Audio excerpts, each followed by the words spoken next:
15 নম্বর question দেখো,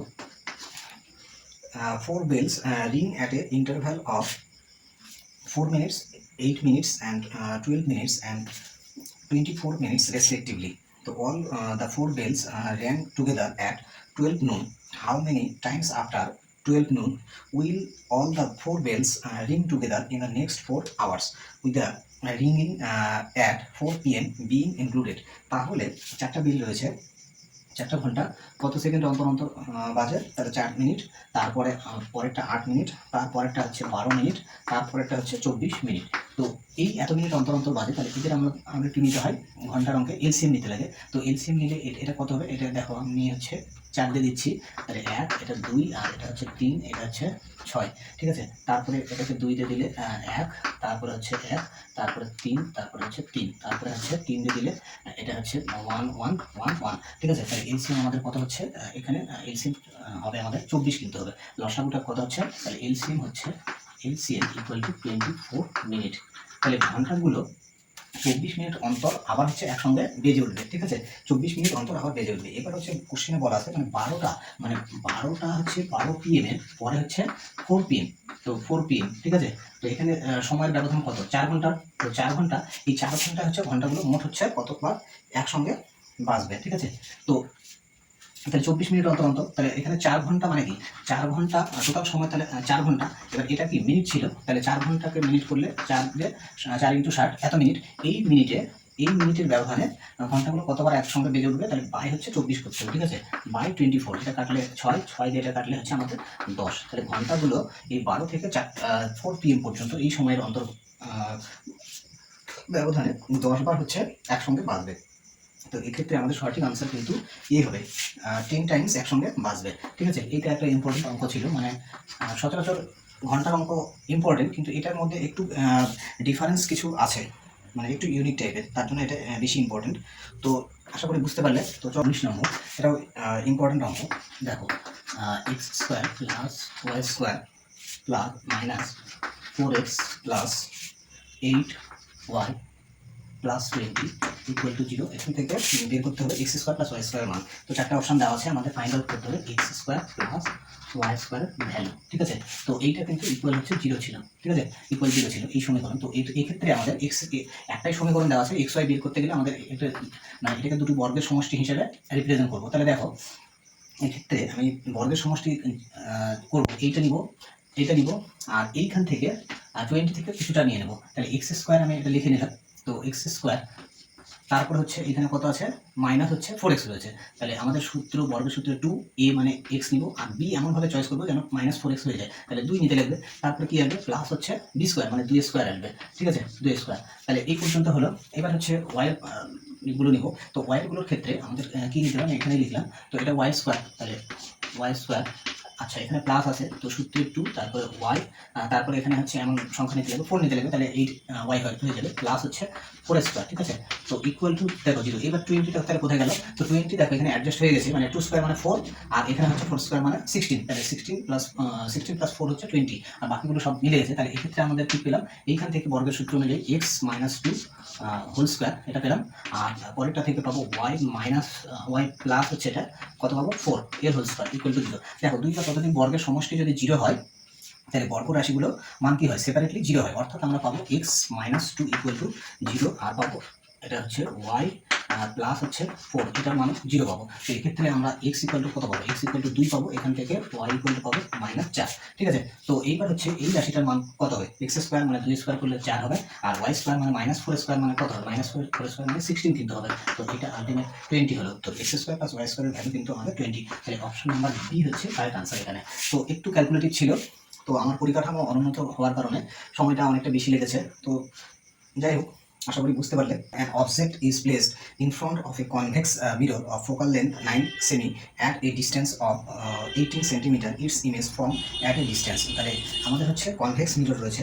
তাহলে 48 নম্বর question, convex mirror কীরকম হয়, কনভেক্স মিরর আমাদের হচ্ছে এরকম টাইপের হয়, ঠিক আছে। তো সবসময় বস্তুকে হচ্ছে বাঁদিকে রাখা হয়, তো বস্তুকে যেখানে রাখা হোক, তো এইখান থেকে আমি গোটা স্ট্রাকচারটা বলছি না। তো এক্ষেত্রে আমাদের মিরর ফর্মুলা কত হয়, mirror formula 1/f equal to 1/v plus হচ্ছে 1/v ইউ, এটা হয়, ঠিক আছে, মিরর ফর্মুলা। তো এক্ষেত্রে কনভেক্স মিররের ক্ষেত্রে আমাদের এফ এর মানটা কত নিতে হবে, এফ এর মান পজিটিভ হয়, তো এফ এর মান কত দেওয়া আছে, 9 সেন্টিমিটার দেওয়া আছে। আর ইউ হচ্ছে কি, ইউ হচ্ছে বস্তু দূরত্ব, বস্তুটাকে কত দূরত্বে রাখা হয়েছে, 18 সেন্টিমিটার। তো বস্তু দূরত্ব ইউ এর মান সবসময় হচ্ছে নেগেটিভ নিতে হয়, ঠিক আছে, 18। আর ভিটা কিন্তু হচ্ছে অবজেক্ট দূরত্ব, মানে প্রতিবিম্ব দূরত্ব, এটা বের করতে হবে। তো ভি এর মানটা আমরা বের করতে চাই। তো এবার হচ্ছে ভ্যালুগুলো বসিয়ে দিলে 1/9, আর হচ্ছে দেখো ইউ এর মানটা এখানে যদি বসিয়ে দিই তাহলে কত হবে, -1/18, তাহলে এবার আসলে +1/18। আমি একটু সঠিক করলাম, আর এটা 1/v ওপরে থাকলো। তো এইবার এখান থেকে কি হবে, এটা দেখো লসাগু করলে কত হবে, 18 হবে। তাহলে এটাতে ভাগ করলে 2, 2 × 2, আর এদিকে 1 হবে। তাহলে এটা হচ্ছে আলটিমেট 3, আর এটা হচ্ছে কাটা গেলে 1/6 = 1/v। তাহলে এখান থেকে আমরা এটাকে উল্টে দিলে কত হবে, v = 6 হচ্ছে। তাহলে বস্তুটা হচ্ছে 6 সেন্টিমিটার দূরে হচ্ছে ইমেজটা তৈরি হবে। তো এক্ষেত্রে আমাদের সঠিক আনসার কিন্তু হচ্ছে অপশন নাম্বার অনুযায়ী অপশন নাম্বার সি হচ্ছে কারেক্ট আনসার। তো এক্ষেত্রে যেহেতু পজিটিভ আসলো, পজিটিভ আসলে হচ্ছে ইমেজটা কিন্তু আমাদের হচ্ছে এই যে পোল রয়েছে, পোলের এদিকে তৈরি হবে, ঠিক আছে। আচ্ছা ভুল বললাম, এদিকে তৈরি হবে, এদিকে তৈরি হবে, এরকম দিকে, মানে পোলের হচ্ছে ডান দিকে তৈরি হবে। এখানে এটাকে পোল বলা হয়। তো এরকম দিকে উপরে বা নিচে উপরেই তৈরি হবে, উপরের দিকে, ঠিক আছে। যাই হোক, উপর নিচে যেখানেই হোক আমাদের ডান দিকে তৈরি হবে। অপশন নাম্বার অনুযায়ী সি হচ্ছে আমাদের কারেক্ট আনসার। তো এইটা একটা সহজই ছিল, কিন্তু ফর্মুলাটা জানা না থাকলে আমাদের হচ্ছে অঙ্কটা পাওয়া যাবে না, ঠিক আছে। কনভেক্স মিরর মানে লাইট চ্যাপ্টার থেকে এরকম অঙ্ক তো আসেই, মাঝে মধ্যেই দেখা যায়। তো দেখো তোমাদের আর কি বলবো, আমাদের যা পরিস্থিতি চলছে, আমাদের তো রাজ্যে নতুন সরকার গঠিত হয়েছে, কিন্তু যে সরকারই আসুক না কেন, বেকার ছেলে মেয়েদের কথা ভাবে না।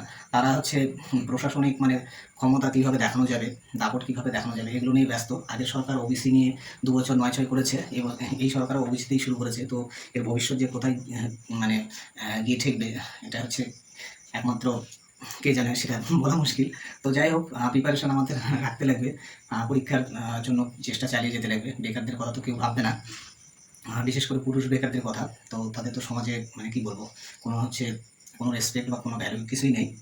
তো কিছু করার নাই, আর ধৈর্য সহকারে মানে কষ্ট করে হলেও ধৈর্যটা বজায় রাখতে লাগবে। যদিও ধৈর্য একটা নির্দিষ্ট সময় পর ধরে রাখা মানে খুবই কষ্টের হয়।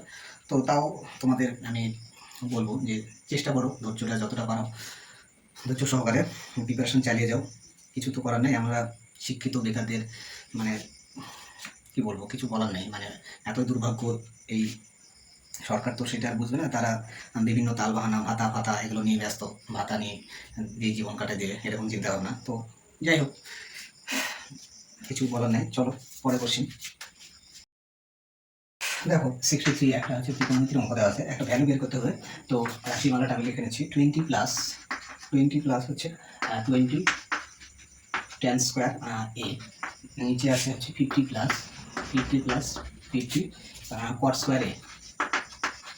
এইটা হচ্ছে ভ্যালু বের করতে হবে। তো আমরা হচ্ছে উপর থেকে যদি 20 কমন নেই, 20 কমন নিলে দেখো 1 প্লাস হচ্ছে tan স্কোয়ার এ, আর নিচে থেকে 50 যদি কমন নিই, 1 প্লাস হচ্ছে cot স্কোয়ার এ, ঠিক আছে। 1 প্লাস cot স্কোয়ার এ আমাদের হচ্ছে এবার দুটো সূত্র কথা মাথায় রাখতে লাগবে। আমাদের কি হয়, sec স্কোয়ার থিটা মাইনাস হচ্ছে, আচ্ছা থিটা এখানে tan স্কোয়ার থিটা = 1 হয়। আর একটা হচ্ছে এখান থেকে তাহলে আমাদের কি হবে, তো 1টা যদি ওই ট্যানটাকে যদি ওইদিকে নিয়ে নিই, তাহলে কত হবে, এটার মান হচ্ছে আমাদের হয়ে যাবে sec স্কোয়ার থিটা, ঠিক আছে। তাহলে এটা হচ্ছে 20 sec স্কোয়ার, আচ্ছা থিটা না, এটা এ দেওয়া আছে, এ হবে, আর এটা এ। আর নিচের ক্ষেত্রে কি হবে, আমাদের আরেকটা সূত্র রয়েছে, cos স্কোয়ার থিটা মাইনাস হচ্ছে, আচ্ছা থিটাই লিখলাম এখানে, হচ্ছে 1। তো এক্ষেত্রে দেখো cos স্কোয়ার থিটাকে উপর নিয়ে গেলে কি হবে, এইটা হবে, এর ভ্যালুটা হচ্ছে cos স্কোয়ার থিটা হবে। তাহলে 50 আমাদের হচ্ছে cos স্কোয়ার এ হবে, ঠিক আছে। তো এইবার হচ্ছে তাহলে এটা এই 0 কাটা গেল, তাহলে 2/5 হলো, ঠিক আছে। এবার দেখো কোসেকটা উপরে উঠে গেলে কি হবে, কোসেকটা উপরে উঠে গেলে sin স্কোয়ার এ হয়ে যাবে, আর cosটা যদি নিচে আসে তাহলে cos স্কোয়ার এ হয়ে যাবে। তাহলে sin স্কোয়ার এ আর নিচে হচ্ছে cos স্কোয়ার এ হচ্ছে, ঠিক আছে। তাহলে উপরে sin স্কোয়ার এ, নিচে cos স্কোয়ার এ, তাহলে sin square A by cos square A মানে হচ্ছে tan স্কোয়ার, আমাদের tan স্কোয়ার এ হবে। তো এক্ষেত্রে আমাদের সঠিক আনসার হচ্ছে 2/5, অপশন নাম্বার বি হচ্ছে আমাদের কারেক্ট আনসার। তো এটা একটু ইউনিক টাইপের ছিল, ইম্পর্টেন্ট, একটু দেখে রেখো। তো আজকের হচ্ছে সব থেকে মোস্ট ইম্পর্টেন্ট অঙ্ক, এটা ট্রেনিং অঙ্ক বটে। তো পরীক্ষায় আসার মতো কিন্তু একটা অঙ্ক। কি বলা আছে, এবিসিডি একটা quadrilateral in which AB parallel DC E and F are midpoints of the diagonal AC and BD respectively. If AB 28 cm, BC = 15 cm, DC এত, AD এত, then what is the length of EF? তো আমি ডায়াগ্রামটা করে নিচ্ছি। মনে করো যে কোনো একটা হচ্ছে কোয়াড্রিল্যাটারাল AB নিয়ে নিলাম। তো AB আচ্ছা, এখানে একটু সাবধানে করতে লাগবে। দুটো হচ্ছে বাহু কিন্তু প্যারালাল বলা আছে। তো কি কি, এ বির সঙ্গে ডিসি, তাহলে এখানে বিটাকে নিতে হবে, এখানে এখানে এ বি, এখানে সি নিলাম, এখানে ডি নিলাম, ঠিক আছে। এবার হচ্ছে ডায়াগোনালগুলো ড্র করলে, ডায়াগোনালগুলো এই হচ্ছে ড্র করলাম। তো এবার হচ্ছে বলা আছে এসি এবং এসি এসি ডায়াগোনালের মধ্যবিন্দু হচ্ছে, এসির হচ্ছে মধ্যবিন্দু, সাপোজ মনে করো এইটা হচ্ছে মধ্যবিন্দু ই, ঠিক আছে, মধ্যবিন্দু ই। আর হচ্ছে বিডি ডায়াগোনালের মধ্যবিন্দু এফ। তো বিডির ডায়াগোনালের মধ্যবিন্দু এফ মনে করো এইটা। তো ঠিক আছে, তো দেখো এটা এটা এফ, ঠিক আছে। তো এইবার হচ্ছে কোশ্চেনে বলা আছে ই এফ এর দৈর্ঘ্য কত হবে, তো এই লেনটা কত হবে, ঠিক আছে, এই লেনটা কত হবে। তো এই ক্ষেত্রে আমাদের সূত্র একটা রয়েছে। তো ই এফ ইকুয়াল টু কত হয়, ই এফ ইকুয়াল টু, দেখো এই যে প্যারালাল সাইড দুটো রয়েছে, প্যারালাল সাইড দুটো হচ্ছে সাম নিতে লাগে, ঠিক আছে, আর সাম না ডিফারেন্স, ঠিক আছে। তো ডিফারেন্স বিটুইন